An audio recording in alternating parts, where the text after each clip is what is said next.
Si tu parles et que personne ne t'écoute, tu n'as pas un problème de voix, tu as un problème de posture. Une vérité dite avec hésitation, ça reste une faiblesse pour les autres. Et ici, on va prendre l'exemple de George VI dans le film Le discours d'un roi. Donc écoute bien la vidéo jusqu'à la fin. George VI souffrait d'un bégaiement handicapant et d'une voix étouffée.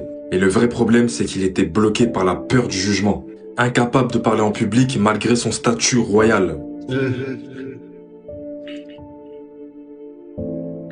Le roi.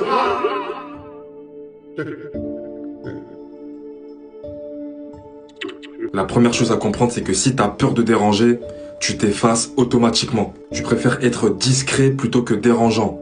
Mais à force de chercher ça, tu sabotes ton autorité. Tu crois être humble, mais c'est de la peur déguisée.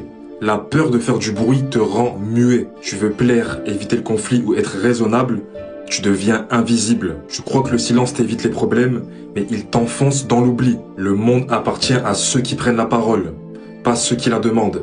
La deuxième chose, c'est que tu penses que ta parole ne mérite pas d'être entendue. En ce qui concerne George VI, il pense que sa voix n'a aucune valeur. Et pourtant, c'est le représentant de la nation. Dick, C'est ce que l'on m'a dit. Je me vois comme ça depuis toujours. je veux bien vous croire. Et vous hésitez quand vous pensez. Ne soyez pas ridicule.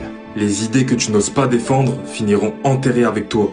Quand tu ne crois pas en toi, tu ouvres la porte à ceux qui veulent te faire taire. Le manque de confiance te fait parler comme un figurant, or tu devrais être le personnage principal. Tu restes flou, vague, hésitant, parce qu'au fond, tu ne t'autorises pas à croire que ta parole a de la valeur. Ta voix ne changera rien tant que tu continueras à chercher la validation des autres. Tu cherches l'approbation au lieu de l'impact.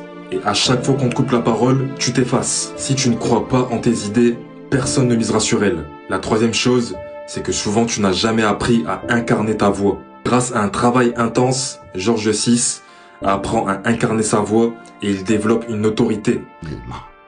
Dans votre tête, dites « j'ai le droit, bordel de merde, d'être entendu Bordel de merde, j'ai le droit d'être entendu. Écoutez-moi, j'ai une voix. » Maintenant, valsez, bougez, restez dans le mouvement.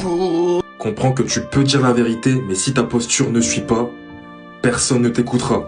Si tu veux que le monde t'écoute, parle comme si tu étais prêt à tout perdre pour être entendu. Comprends que la puissance de ta voix ne vient pas du volume, elle vient de la conviction que tu vas mettre derrière chaque mot. Ta parole, tu dois la vibrer, donc ne cherche plus à convaincre, incarne ta vision. La première personne qui doit t'écouter, c'est toi-même. Quand tu parles avec conviction, le monde finit par se taire pour t'écouter. Donc retiens bien ces 3 leçons que t'apprend George VI dans le film Le discours d'un roi.